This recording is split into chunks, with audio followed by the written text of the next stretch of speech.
بسم اللہ الرحمن الرحیم۔ مخلوق کے ساتھ احسان کرنا سیکھو۔ اگر کسی پہ آپ نے رحم کر دیا تو یہ مت سوچو کہ یہ میں فضول میں کر دیا، بلکہ زمین والوں پر تم رحم کرو، آسماں والا تم پہ رحم کرے گا۔ کسی بھی مخلوق کا احساس کرو گے اور اس کی تکلیف کا ازالہ کرو گے اور اس کی تکلیف کو دور کرنے کی کوشش کرو گے، اللہ تمہاری تکلیفوں کو دور کر دے گا۔ اور کسی کا کام تم کرو گے، اللہ تمہارے کام کو بنائے گا۔ کسی کے ساتھ احسان تم کرو گے، اللہ تمہارے ساتھ احسان کرے گا۔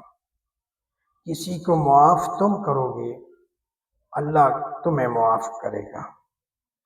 کسی بھوکے کو کھانا تم کھلاؤ گے، اللہ تمہیں فراوانی رزق عطا فرمائے گا۔ کسی کے ساتھ بھلائی تم کرو گے تو اللہ رب العزت تم پہ اپنا فضل اور اپنی رحمت کی بارش برسائے گا۔ یاد رکھو، کوئی نیکی کر کے ضائع نہیں ہوتی، بلکہ اللہ کے ہاں وہ جمع ہوتی ہے، اللہ اس کا پورا صلہ عطا فرمائے گا۔ اب دیکھیں، موسیٰ علیہ السلام بکریاں چلا رہے ہیں، اور بکریاں چلاتے چلاتے ایک بکری ریوڑ سے ہٹ کر دوسرے راستے پر ہو گئی۔ اب موسیٰ علیہ السلام پیچھے پیچھے، بکری آگے جا کر جھاڑیوں میں پھنس گئی، اور موسیٰ علیہ السلام پہنچے، اس بکری کو آرام سے نکالا۔ موسیٰ علیہ السلام کے پاؤں بھی زخمی ہو گئے کانٹوں سے، اور بکری کا جسم بھی کانٹوں سے زخمی ہو گیا۔ موسیٰ علیہ السلام نے بڑے پیار سے، بڑی محبت سے اس بکری کو نکالا اور اس کو درخت کے نیچے، چھاؤں کے نیچے لا کر بٹھایا، اور اس کے جسم سے کانٹے نکالے، اور پیار سے، محبت سے، اور بڑی پیار اور شفقت سے اس کی بکری کے جسم سے کانٹے نکالے، اور پھر موسیٰ علیہ السلام نے اپنے پاؤں سے کانٹے نکالے۔ تو اس کا رزلٹ یہ نکلا کہ اب دیکھیں، اللہ رب العزت نے ان کی اس نیکی کو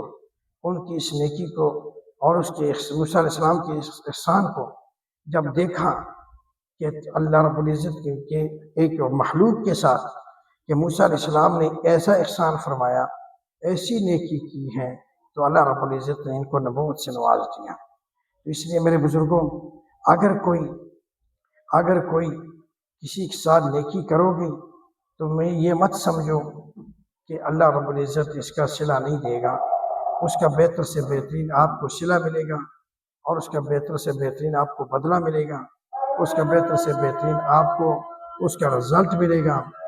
آپ تھوڑی نیکی کرو گے، اللہ رب العزت آپ کو زیادہ سے زیادہ نوازے گا۔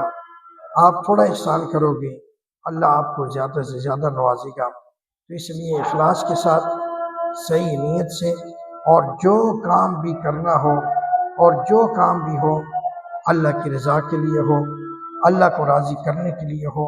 اگر اللہ کی رضا کے لیے کوئی کام کیا ہے تو سمجھ لیں کہ آپ نے اپنی آخرت کا ذخیرہ جمع کیا ہے۔